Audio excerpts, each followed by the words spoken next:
Hello everyone, welcome back to the show. We're here at Schmooze 2010 at the City Winery in New York City, a place where artists can learn from each other and collaborate. Let's take a look. All right, so we're here at the Schmooze 2010. This has been a tremendous event. How did you get involved in the Schmooze? Well, I've been coming since the very first one. I live in Israel now, but when the first one happened, I lived in New York. I heard about it and was curious. I wanted to hear what people were talking about in the arts, meet some people who worked in Jewish arts and culture, which I aspired to do, and now I do. So since I've been coming every year, it was a natural that I'd come to 2010. How did you get involved?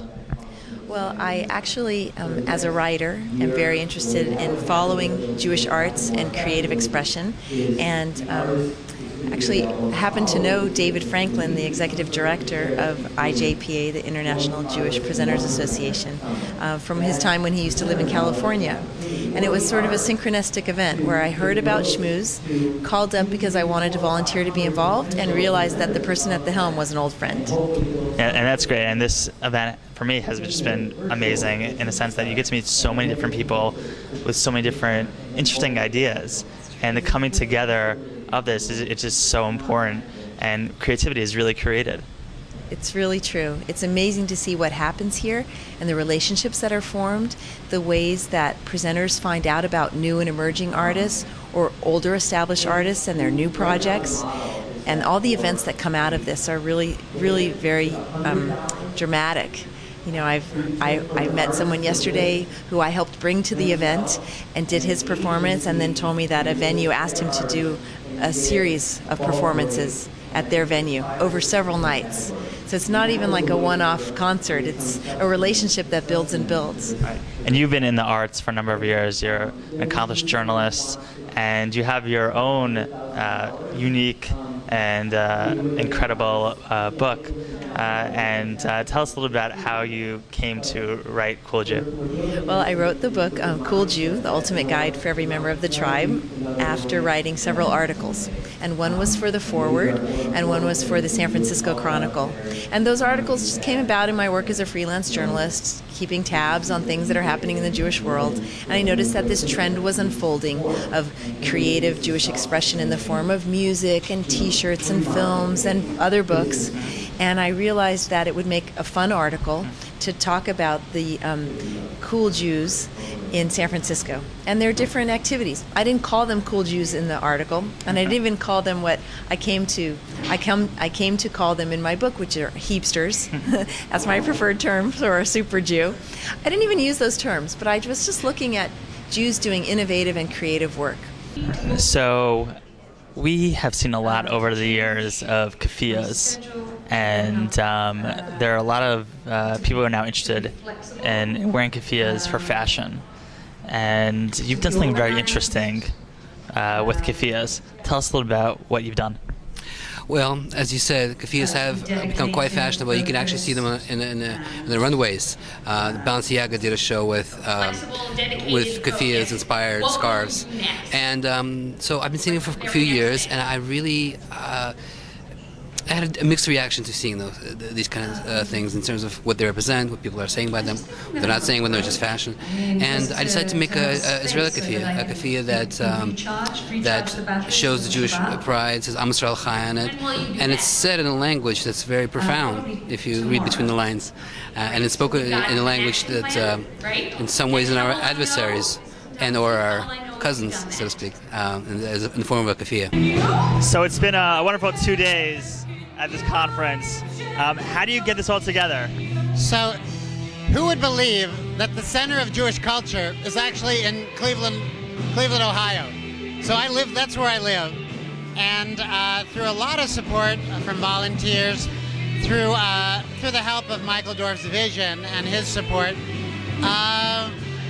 it takes a lot of support and a lot of advice from other presenters around the country who introduce me to artists and help shape what their needs are in terms of what they're looking for. It's really an exciting place to be. This is the 4th year that we've done the Schmooze Conference, and the model is to kind of build it upon APAP, and that's how we schedule it. And I think it's incredibly rewarding to be, we think, at the heart of Jewish life. And one of the things that I love about this whole conference is that you have so many different people that are doing so many creative things, coming together to share ideas, connect, and hopefully go out and make some amazing things together. Yeah. So John Risquet of UJA New York, a long time ago, he wrote an article about how we need to create communities that sear our soul. And I think that's what that's what we're trying to do here in this community of artists and presenters. And I think that's really speaking to the power of what art can do. We're in a new generation of Jews who are connecting to their Judaism in vastly different ways, their notion of community, their notion of self-expression. The possibilities are endless. And we're trying to find a tension between what is new and what is old and vast and deep and wise and timeless. And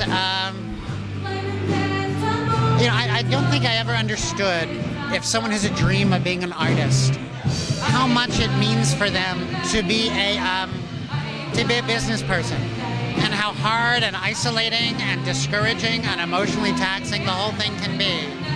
If Schmooze can be support, a sanctuary, an infrastructure to help them find work, then I think it's really done something. Yeah, and I've spoken to a bunch of people here, and they've been so happy and making these connections that they might have not had otherwise. And it's just like it's really a foundation for people to really find the mutual interests, so that the ideas can come alive. Yeah. What's amazing, having grown up in the Midwest and living in the Midwest now, one can think that Jewish life is New York-centric. And there's so many wise, interesting, exciting things happening here, but also all over the country. And one of the things we like about Schmooze, we want the boundaries of Schmooze to be quite low. Sometimes you may feel you have to be the right person to get into this conference or this organization. And we, it's a big tent, and we're excited to have invite more people to the table. Shalom Jeromah, Uyase Shalom Aleinu, Ve'ako Yisrael Ve'emaru, Amen. And if you got that, you can sing it on the next time through. Oh, say Shalom Jeromah, Uyase Shalom Aleinu, Ve'ako Yisrael Ve'emaru, Amen. Third time's a charm. Come on, sing now. Oh, say Shalom Jeromah, Uyase Shalom Aleinu, Ve'ako Yisrael Ve'emaru, Amen.